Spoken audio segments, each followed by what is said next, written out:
भारत का अर्थ है भारत।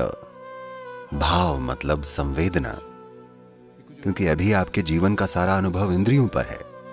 आप जो देखते हैं, सुनते हैं, सूंघते हैं, स्वाद लेते हैं, छूते हैं, ये अलग अलग तरह की संवेदनाएं हैं। भाव यानी संवेदना, भावनाएं इसी से उमड़ती हैं।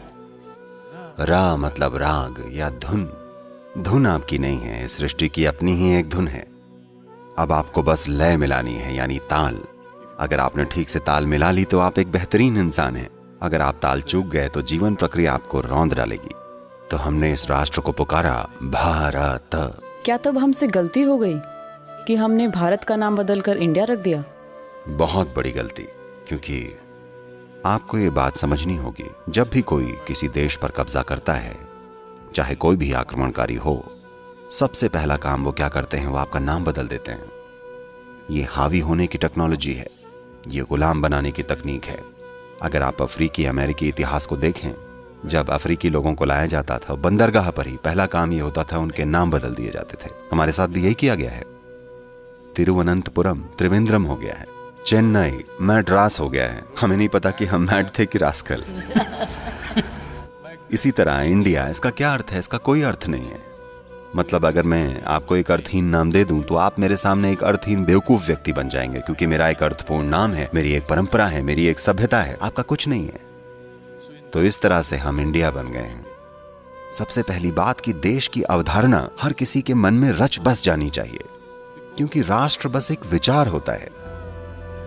जब ये विचार आपके मन में प्रज्वलित होकर दिल में बस जाता है और आपका ये भाव सर चढ़कर बोलता है, तब जाकर आपका सच में एक देश बनता है। नहीं तो देश बस एक कागज पर होता है। ये हमारी आज की दुर्भाग्यपूर्ण सच्चाई है।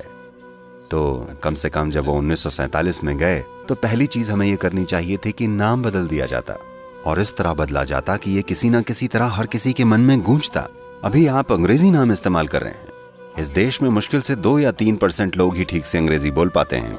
ठीक है, मुझे लगता है कि मैं हमारे वर्तमान प्रधानमंत्री जी से एक निवेदन करना चाहूंगा कि हमें इस देश का नाम बदल के कुछ ऐसा रखना चाहिए कि ये सबके दिल में धड़के।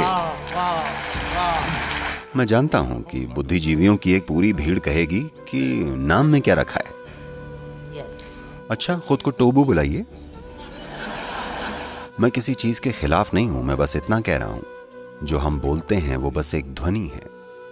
इसका अर्थ सिर्फ एक मनोवैज्ञानिक चीज है, एक सामाजिक चीज। ध्वनि का अपना अस्तित्व होता है और इसमें शक्ति होती है। भारत में शक्ति है। ये शक्ति इस देश के प्रत्येक व्यक्ति के दिलों से होकर गूंजनी चाहिए।